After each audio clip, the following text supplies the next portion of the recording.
Los derechos humanos son los principios de la sociedad que queremos construir.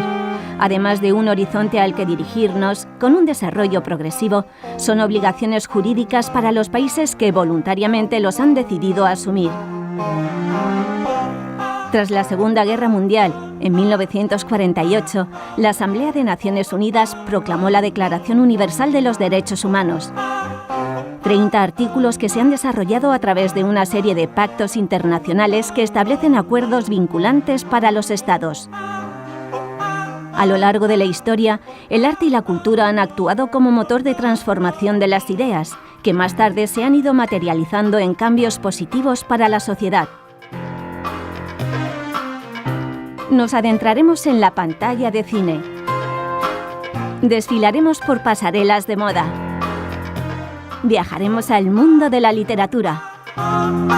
Nos subiremos a las tablas de los teatros. Pasaremos por zonas de las ciudades de difícil acceso para la cultura.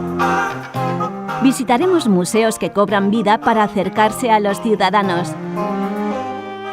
Y nos perderemos en 1001 fotografías.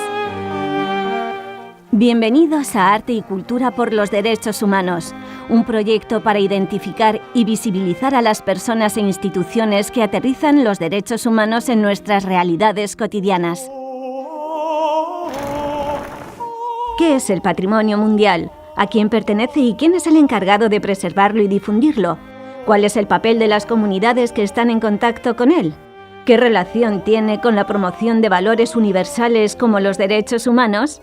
En el capítulo de hoy viajamos hasta los monasterios de La Rioja de Suso y Yuso, que se encuentran en San Millán de la Cogolla, cuna de la lengua española y testimonio excepcional de la introducción del monacato cristiano en el siglo VI, declarados Patrimonio de la Humanidad por la UNESCO en 1997. Conoceremos profesionales y voluntarios que trabajan para preservar el patrimonio para las generaciones futuras. Nos adentraremos en la comunidad que se desarrolla a su alrededor y nos contarán el modo en que les afecta, desde el punto de vista espiritual hasta el económico.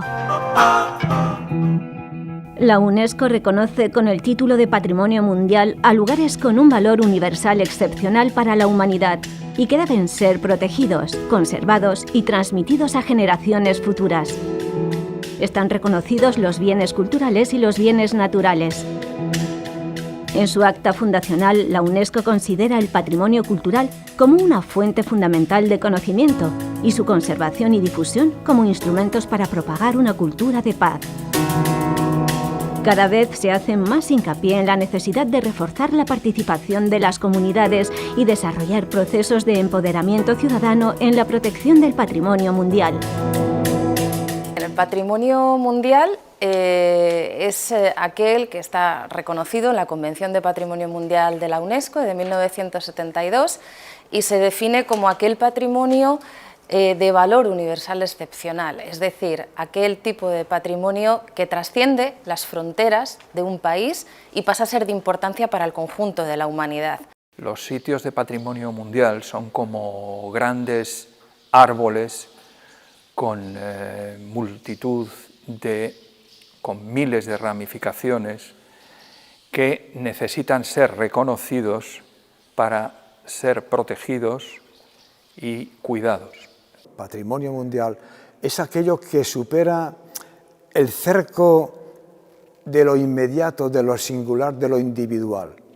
O sea, la persona que se aísla, que cree que por sí misma tiene resuelto su problema y que puede alcanzar todos sus objetivos, esa persona está perdida en el anonimato, no va a ningún sitio.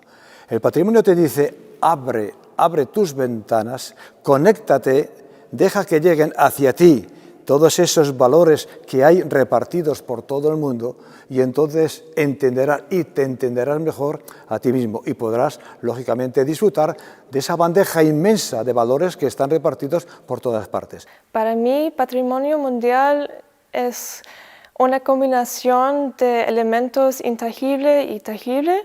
Por ejemplo, patrimonio mundial es más de un edificio o más de un sitio o de terreno natural, pero es también la identidad de una comunidad o para personas, que es algo que viene por generaciones anteriores,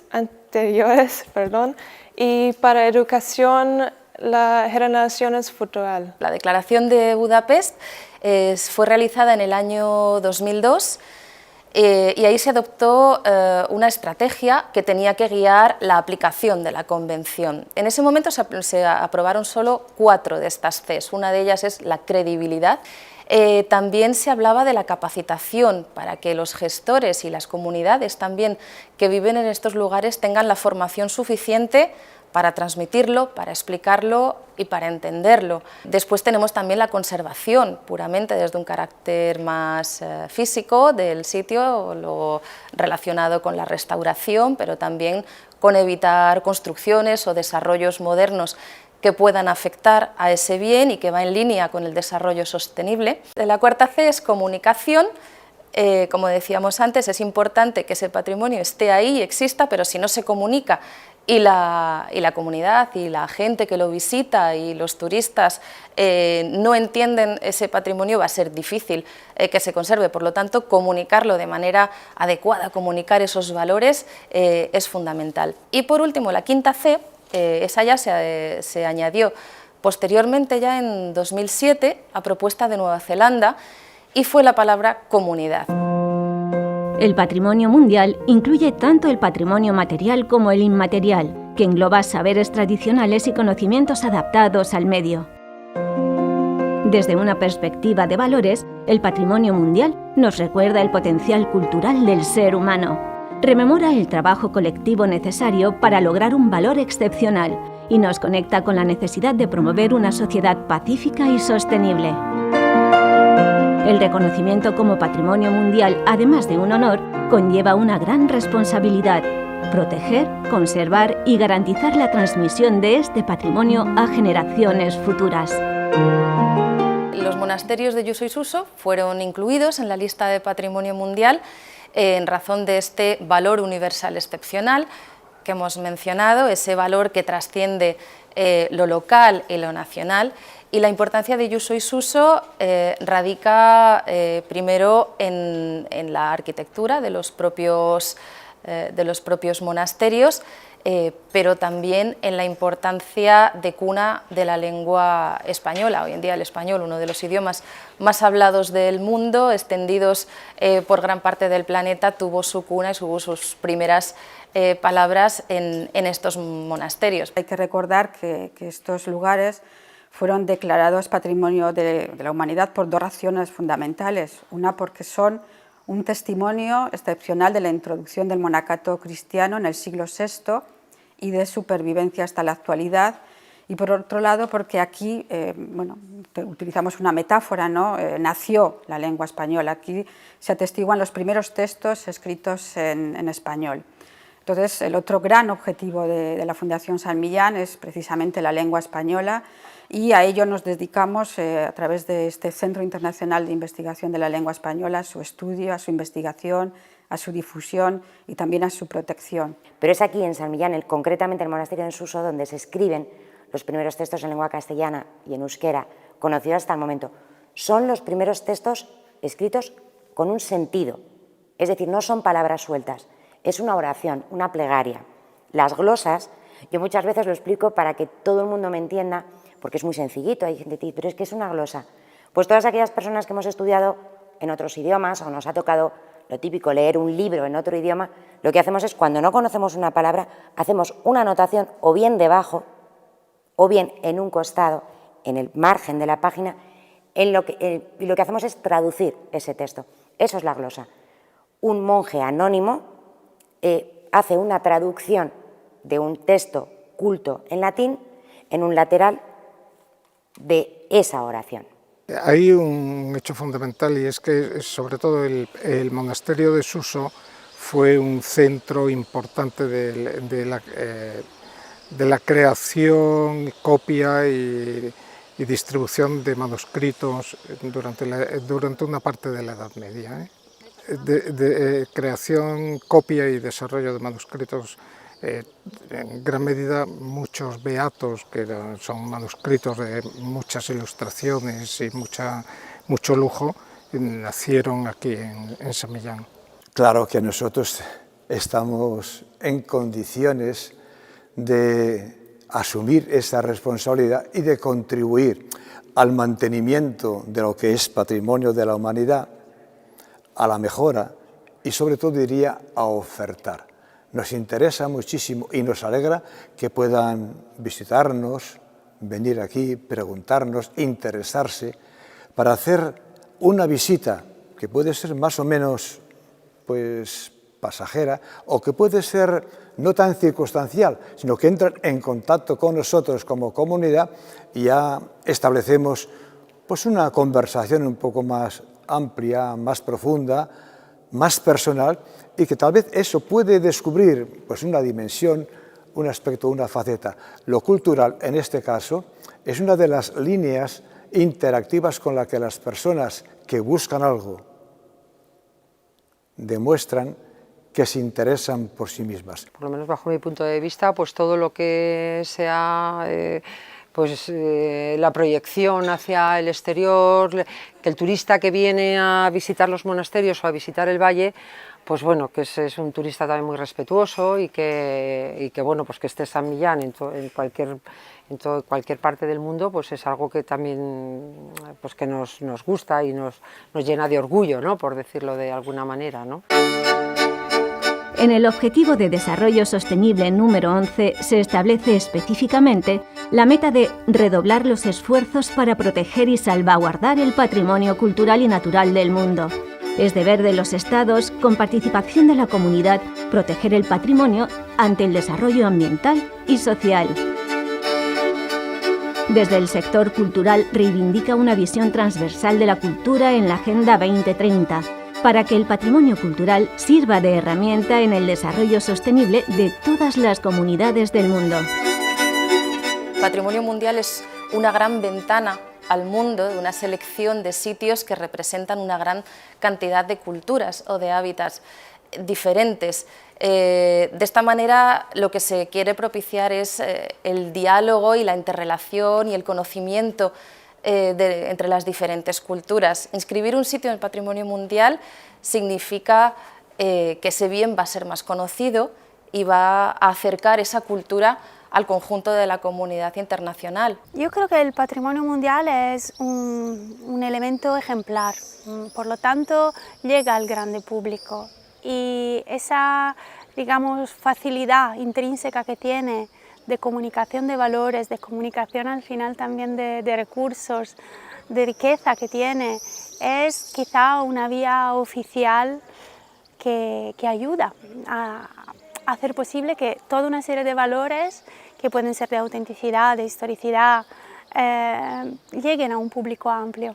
Es muy importante porque a los chicos los conecta con su presente. La gente tiende a pensar que el patrimonio es una cosa del pasado y nada más allí. O sea, ellos lo valoran, aprenden a reconocerse en él y no solo a respetarlo, sino a disfrutarlo. Yo que sé, aporta valores como la tolerancia, la aceptación de la diferencia del otro, el trabajo en equipo.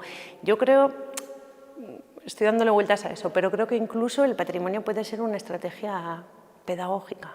Yo creo que sí hay relación de patrimonio mundial con humanos derechos y también con sustainability, porque los edificios, por ejemplo, aquí el monasterio, cuando uno se ve los materiales, se viene de aquí, es algo, tiene una relación natural con el terreno, también el clima, y es para las personas que viven aquí es como una conexión del lugar. Para mí un aspecto muy importante es el de que la comunidad local participe en la vida cultural, ¿no? de este lugar, y especialmente los niños y los jóvenes. Por ejemplo, que los niños de aquí tengan la opción de aprender a tocar un instrumento musical con un buen profesor y que además luego tengan la posibilidad de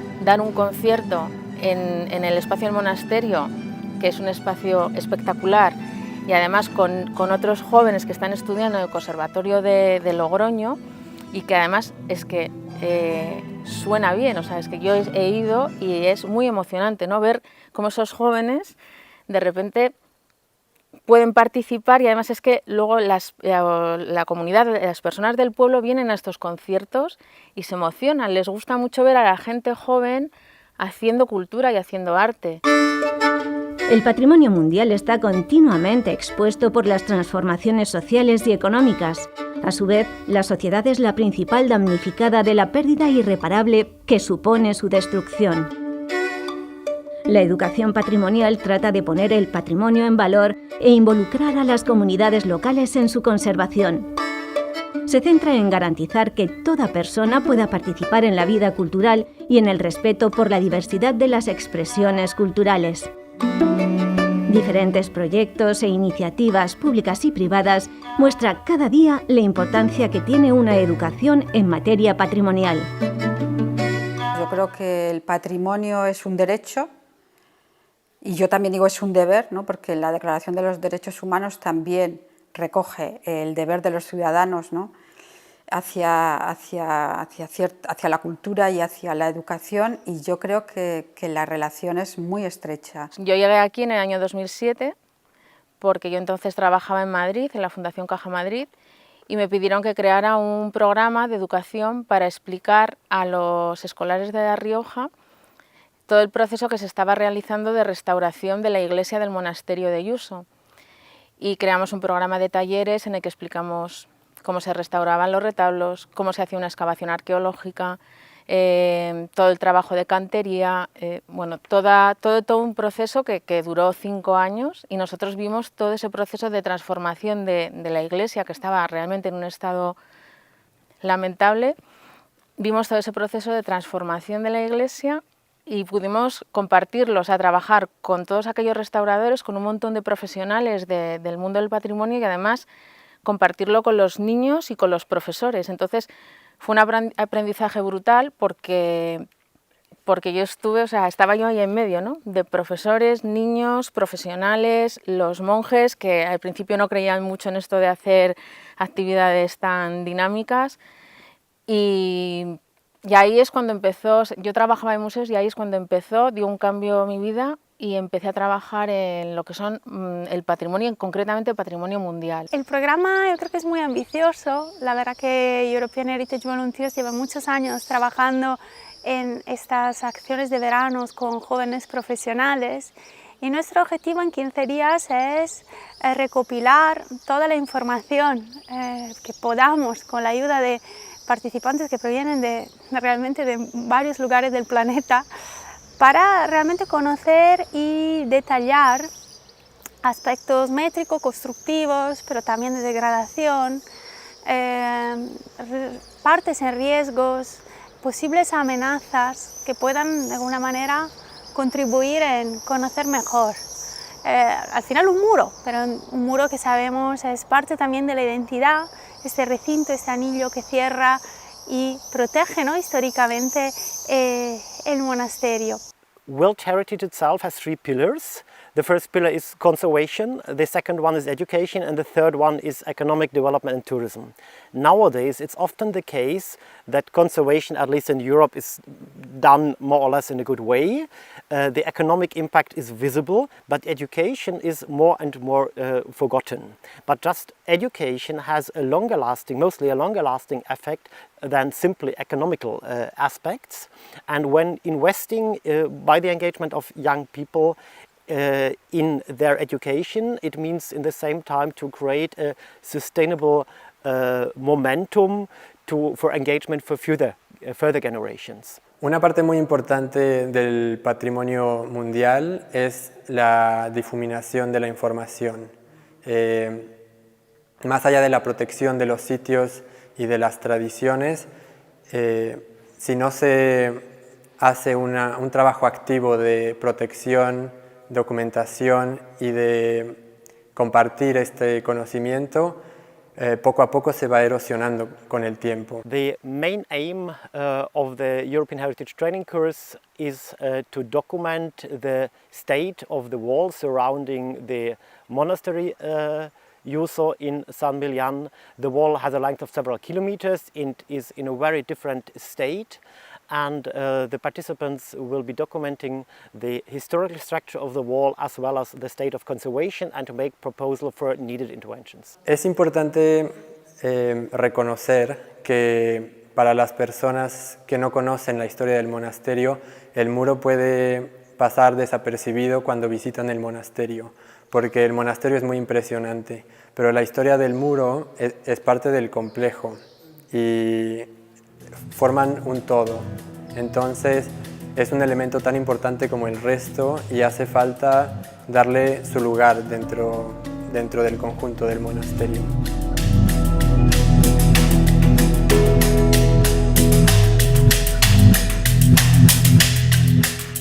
Estos talleres son una forma de transmitir el valor universal excepcional de San Millán, quizás de ese patrimonio inmaterial que no está tan a la vista como el monumental, a partir de una serie de actividades tanto para familias como para colegios, como también para adultos, a través de distintos elementos que forman parte de ese patrimonio. Creo que nosotros intentamos de alguna manera educar indirectamente al público familiar, porque van dirigidas las rutas, van dirigidas al público familiar para que todo el mundo pueda conocer lo que ocurrió y a los personajes, desde niños hasta la gente mayor, ¿no? Intentamos que sea además algo que no sea para elitista, para todo el mundo, ¿no? Y contar y educar a la gente en lo que todo lo que nos precedió, la historia que nos precedió, los personajes importantes que nos precedieron y que han sido nuestro pasado y nuestro interior, ¿no? Creo que hacemos un trabajo muy bonito, que es poner cuerpo a la historia. Trabajamos con historiadores y nos documentamos mucho, pero al final tienes que poner cuerpo a esos personajes que aparecen o tienes que dar vida a esas historias que para cada lugar en el que participamos, tanto sea un pueblo, ¿no?, o un monumento o un lugar con interés histórico y turístico, como por ejemplo es este maravilloso monasterio de San Millán, ¿no?, es el monasterio de Yuso. Le puedes contar la historia a la gente, pero con nuestro teatro yo creo que personificamos y damos corporeidad a esos personajes de los que se habla, ¿no? La responsabilidad de la gestión, conservación y difusión no es exclusiva de las instituciones y los profesionales. El patrimonio cultural y natural tienen una función en la vida de la comunidad. Que sea un bien compartido garantiza su conservación, disfrute y desarrollo sostenible. Esto genera cohesión social, dinamismo y favorece al desarrollo cultural, social y económico de la zona, y apuesta por el desarrollo de un turismo sostenible a partir de la cultura y los productos locales. Es labor de las instituciones públicas y también de las privadas promover una participación real y efectiva, entendiendo que la protección del patrimonio solo tiene sentido en medida que sea consecuente con las personas y redunde directamente en beneficio de las comunidades locales. Desde la Fundación San Millán siempre se tuvo en cuenta, ¿no?, ese objetivo de la UNESCO, y de hecho cuando se creó la Fundación, que está sustentada por un patronato presidido por Su Majestad el Rey, supimos que teníamos que tener en cuenta sobre todo a la comunidad local, que está representada a través de su ayuntamiento, el ayuntamiento del pueblo de San Millán de la Cogolla, a la comunidad religiosa, ¿no?, que han sido también los verdaderos guardianes de estos lugares y de esos valores espirituales que son también uno de los criterios que la UNESCO valoró para conceder la declaración de Patrimonio Mundial, que también están representados en el patronato. De hecho, el secretario de la Fundación es el prior del monasterio de Yuso, y hemos tratado en la medida de lo posible de trabajar con la comunidad y hacerles partícipes de nuestras actividades. Como han estado emilianenses por aquí unos años, pues han hecho muchas actividades, les han hecho los talleres de arquitectura y otro de caligrafía, lo que se hacía en los monasterios, les enseñan pues, los instrumentos, el cálamo, ¿no? El instrumento que utilizaban para dibujar con la tinta, y les enseñaban cómo decoraban las letras capitulares, y bueno, estaba muy interesante. Y luego también suelen ir al monasterio, a visitar los monasterios, o sea, sí que hay una relación de los niños del colegio con el monasterio. Hola, soy Víctor, vivo en San Millán de la Cogolla, voy al colegio de San Millán de la Cogolla, y este curso hemos estado 8 niños en el colegio. Bueno, estoy en un grupo de música que tocamos sobre todo instrumentos de cuerda, y alguna vez hacemos conciertos en el monasterio de Yuso. Tocamos sobre todo guitarra, pero luego también bandurria y piano. Hay que hacer un trabajo de campo con la gente para que la gente se sienta integrada, la comunidad. Y ese es quizás el gran reto que se propone en Europa a las comunidades, que las comunidades se sientan integradas, identificadas como parte de ese valor universal excepcional, que no sean meros espectadores o piezas decorativas, sino que participen directamente en el patrimonio, que sean patrimonio ellos. Yo creo que para el Valle el que se declarase Patrimonio Mundial ha sido algo muy positivo y muy enriquecedor de cara al desarrollo económico, y eso que considero que también está, que aunque lleva muchos años ya siendo Patrimonio Mundial, aún hay muchísimas cosas por hacer, ¿no?, de desarrollo en el Valle. Pero bueno, en nuestra vida cotidiana, la verdad pues que para nuestra forma de vida pues es algo que duda cabe, pues que trabajamos bien gracias al entorno que tenemos y a tener a nuestra espalda el monasterio de Yuso y de Suso, sí. El hecho de que sea declarado Patrimonio Mundial lo que hace es que aumente el número de visitantes, el interés de todo tipo de personas, de rincones remotos del mundo, desde, por ejemplo, Nueva Zelanda, o gente que está aquí, verdaderos riojanos que no lo conocen, y de repente el hecho de Patrimonio Mundial. ¿Pero por qué? Pues implica que al haber más visitantes se crean nuevas empresas, nuevos negocios relacionados con el mundo del turismo, yo qué sé, restaurantes, casas rurales, y con ese también se fomenta la creación de empleo. Pero es lo que os decía, no solamente en San Millán, sino pueblos como puede ser Berceo, Estollo, San Andrés. El hecho de declararlo Patrimonio Mundial revitaliza la localidad, las localidades, y ya no solo eso, sino que le dota de servicios o de infraestructuras que antes no tenían. Yo creo que patrimonio engloba un poco pues cultura, historia, valores, todo lo que ha ocurrido aquí, que como hay pueblos hay miles, pero dirás, San Millán de la Cogolla solo hay uno, porque la historia que ha pasado aquí y la relevancia que tiene a nivel ya no solo en España por nuestra lengua, la lengua castellana y así, sino también a nivel mundial, o sea, me parece como un sitio muy relevante históricamente, culturalmente, en todos los ámbitos. Y al final, si tuviese que explicar qué es el patrimonio, pues yo creo que un poco eso, lo que engloba todo lo que hemos sido, lo que somos, la historia que tenemos y cómo hemos llegado aquí, y las cosas importantes que tenemos que conservar. A mí profesionalmente me cambió el venir a San Millán, el trabajar en un sitio patrimonio mundial. Entonces yo creo que en este caso en San Millán hay mucho por hacer, hay mucho trabajo, y yo creo que podría, o sea, habría espacio para que viniese a trabajar gente joven, para que hubiese gente joven que se instalase aquí, y para poner todavía, dar más fuerza, ¿no?, a este patrimonio mundial, y que sea un patrimonio mundial, que no hablemos de la Edad Media, que hablemos del siglo XXI, con gente joven, con nuevos creadores, y yo creo que es un campo inmenso para desarrollar realmente todo lo que la UNESCO dice, ¿no? Vivimos tiempos en los que cada vez son más visibles los efectos del cambio climático y en los que los fenómenos globales, como las pandemias, amenazan la estabilidad económica y social de todos. Los hitos reconocidos como Patrimonio Mundial son alentadores recordatorios de cómo el ser humano en comunidad logra sobreponerse a lo largo del tiempo. El patrimonio mundial es más necesario que nunca para que no nos olvidemos de construir una sociedad cimentada sobre valores universales imperecederos.